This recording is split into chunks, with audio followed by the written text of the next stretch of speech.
everyone， 我是生在台湾、长在澳洲、嫁到成都的澳台妹纸，我是红糖糍粑。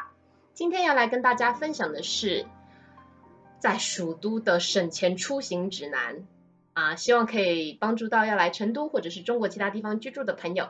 Without further ado, let's get started. 坐地铁。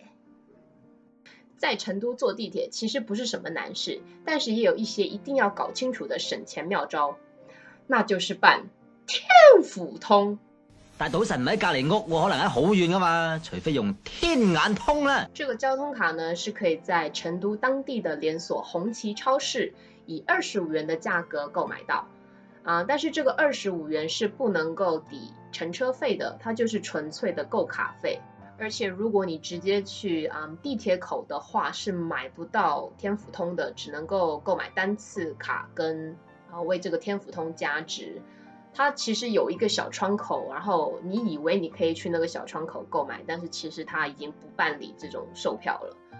但是你也不用太担心，因为红旗超市的话，在成都真的就是遍地都是，它就好比澳洲跟台湾的 7-Eleven 一样，真的到处都有。那么买到了这个天府通之后，就该往里面充钱啦。充钱的话，其实就很简易，你就到地铁口去使用那种自动加值器充钱。但是充这个钱的话，还是有一点不同的，这个我在坐公交的时候我会再跟大家说明。那就先讲充钱好了。充了钱之后呢，你就刷卡进地铁的话，所有的车票都会是以9折来进行的。所以5块的话就会是4块5， 4块的话就会是3块6，以此类推。所以长期在成都居住，然后并且要搭地铁的话我建议还是购买一个天府通。坐公交。那么延续刚刚所说的这个天府通充值，还有分为充钱跟冲刺。那这个冲刺呢，就必须要到红旗超市去办理冲刺，而且它还只能够用现金来充。至少我上一次去充的话，他是说只能收现金。那这样其实是很不方便，因为我来到成都之后，基本上都不怎么用现金了身上是1毛现金都没有都是用支付宝跟微信钱包。但是你一定还是要去冲刺，你一定要找到红旗超市，然后去冲刺。为什么呢？因为它可以将2元的公车票变成1元的公车票。你就算平常是用天府通的里面的钱的话，它会打9折，所以2块钱会变成1块8，这是在你没有次卡的情况下。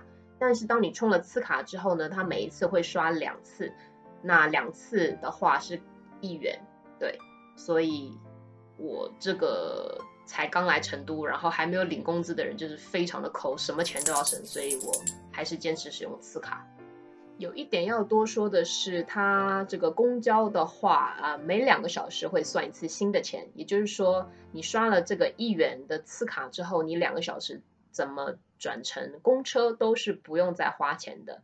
这个的话我觉得跟澳洲的 OPPO 卡或者是 Myki 卡都还蛮像的但是差别就在于它公车转地铁的话，那地铁就是要另外收费的，不像在澳洲是真的全部都是2个小时之内，然后不用再加钱，或者是1天之内。骑单车。那由于我到现在都还没有驾照所以我出行一路都是靠大众运输加11路公车。所以尤其是在成都还蛮大的一个这样的市区，你搭地铁到了一个站之后，往往还要再走个1公里以上的路才可以到达目的地。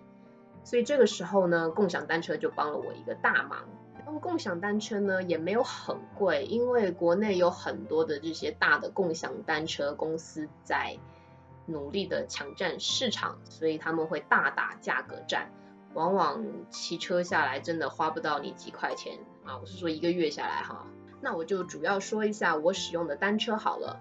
我使用的是支付宝旗下的哈罗单车，那它是蓝白色的数量不是最多的，但是也不会出现没有车的情况。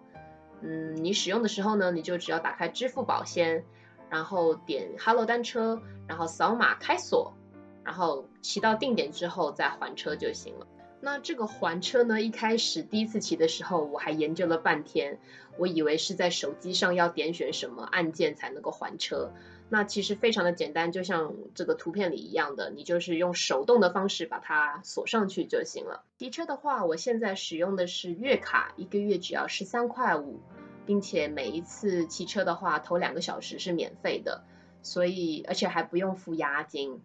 所以我本来是还想要买个电瓶车的，想说我到了哪里之后，我可以就是坐地铁到了站之后还可以骑电瓶车代步。但我现在发现，只要有共享单车就够了。好啦，以上就是这次跟大家分享的蜀都的省钱出行指南。那在这里没有跟大家分享打 taxi 的事情，是因为它不属于省钱的范围。那如果有任何问题的话，都可以在留言下方跟我说。我是红糖糍粑，Bye for now。